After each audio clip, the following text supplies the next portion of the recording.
You've been together for decades. The kids are grown, the house is quiet, but something feels missing in the bedroom. It's not just about intimacy, it's about connection, trust, emotional safety. And guess what?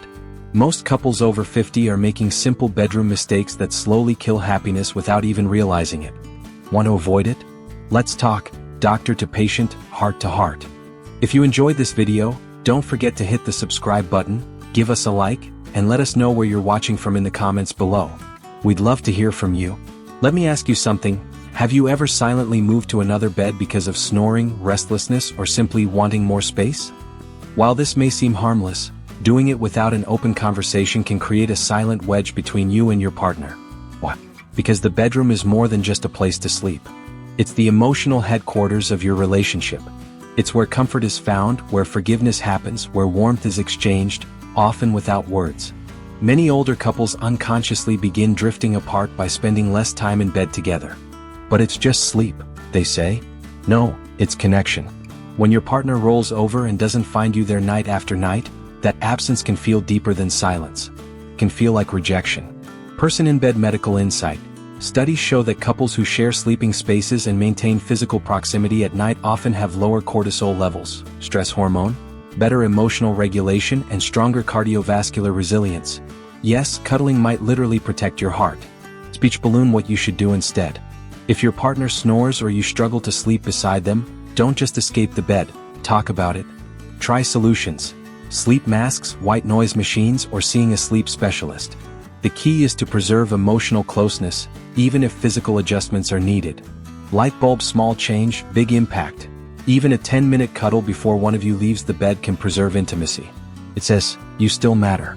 We're still a team. It starts innocently.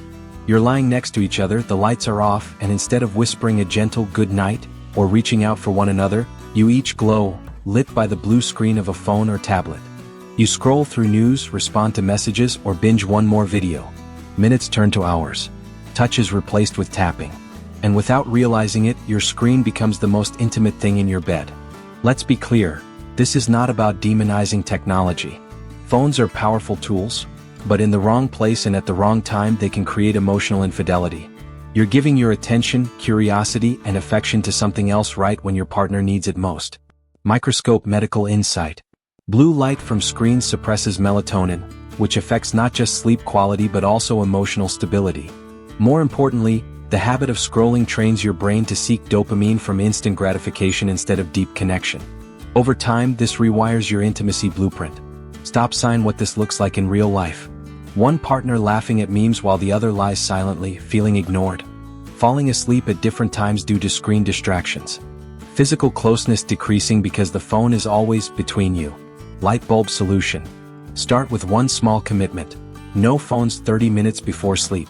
Use this window to talk, laugh, reflect, or just hold hands. Consider charging your devices outside the bedroom entirely. Create a ritual, like reading a book together, sharing a gratitude moment, or massaging each other's hands before bed. It might feel strange at first, but these small, tech-free moments rebuild the emotional fiber between you. Brain remember, intimacy isn't always about big gestures. Often, it's built in the quiet spaces where presence beats performance. Let's talk honestly. When couples have been together for many years, especially in their 60s or beyond, something sneaky often happens in the bedroom. They stop exploring. They stick to the same patterns, same timing, same gestures, because it feels comfortable, familiar, safe. But here's the truth. What feels safe can quietly turn into emotional boredom. You might say, at our age, we don't need to experiment anymore. That's a myth. Aging doesn't mean intimacy becomes less important. In fact, as the body changes, emotional closeness, creativity, and curiosity become even more essential. Magnifying glass tilted left, the silent damage of routine. Predictability and intimacy can slowly make one or both partners feel invisible, like they're just going through the motions. It sends a silent message. I don't see you as fully as I used to. This lack of novelty isn't about performance, it's about presence. It's about whether you're still trying to know each other, not just touch each other. Brain medical insight. Neuroscience shows that novelty stimulates the brain's reward center, releasing dopamine, the same feel-good chemical associated with romantic attraction. Introducing even small changes can reignite emotional and physical excitement, no matter your age. Light bulb practical shifts you can try. Change the environment. Light candles, play soft music, or try a different room. Ask each other new questions. What makes you feel loved right now? Relearn your partner's preferences. People change with time. Even something as simple as eye contact and gentle laughter during intimacy can transform the moment from routine to memorable. Warning: what to avoid. Don't treat intimacy like a chore or a checklist. That energy is felt, even if unspoken.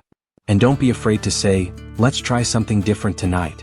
That vulnerability often opens the door to deeper connection. Let's face a reality many couples quietly endure. Physical discomfort during intimacy is common after 60, but talking about it? Almost taboo. Whether it's due to hormonal changes, joint stiffness, dryness, fatigue, or even surgery recovery, many seniors push through or completely avoid intimacy rather than talking about what's going on. And in doing so, they create a hidden wall in the relationship. You might think, "I don't want to embarrass my partner." Or, "Maybe this is just how aging works and I should accept it." But here's the truth. Suffering in silence doesn't protect your partner, it disconnects you from them. Broken heart: the emotional consequences of silence. When one partner experiences pain but doesn't speak up, and the other doesn't notice or ask, intimacy becomes strained. The act begins to feel more like an obligation than an expression of love. Resentment, guilt, or shame start to creep in. And intimacy becomes something to avoid, not anticipate. Brain medical insight. Vaginal dryness, erectile dysfunction, or joint-related discomfort are common and treatable. There are creams, lubricants, medications, positions, and even physical therapy designed specifically to help seniors enjoy safe, meaningful intimacy. But none of those solutions can begin until the conversation does. Speaking heads: how to talk about it without shame. Use "we" language. I think we should talk about how we've both been feeling during intimacy lately. Choose calm, private timing, not right after intimacy. Focus on closeness, not performance. I want to feel more connected to you, and I think there are things we can adjust so it's more enjoyable for both of us. If needed, involve a doctor, counselor, or sexual health expert. Many specialize in senior care. Light bulb: remember, being honest about your body is not weakness, it's emotional maturity. The goal isn't to avoid problems, it's to face them together.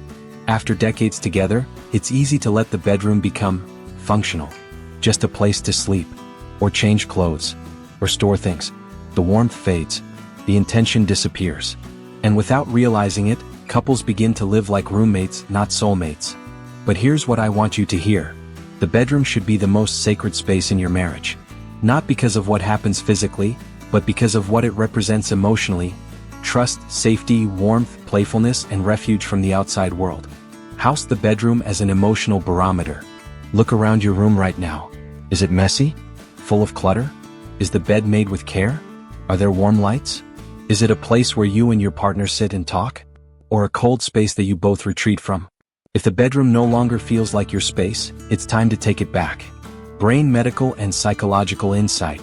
Studies show that couples who intentionally design their bedroom as a peaceful, emotionally safe environment report stronger communication and intimacy. Your environment shapes your behavior and your connection. Light bulb steps to reclaim your space.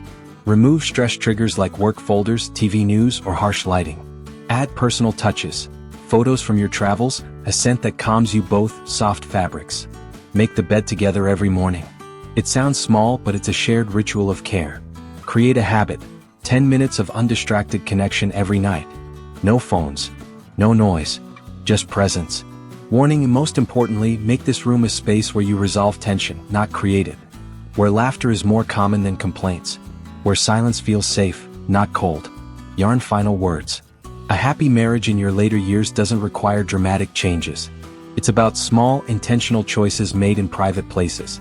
The bedroom isn't just where you sleep, it's where your bond is either renewed or quietly eroded, one night at a time.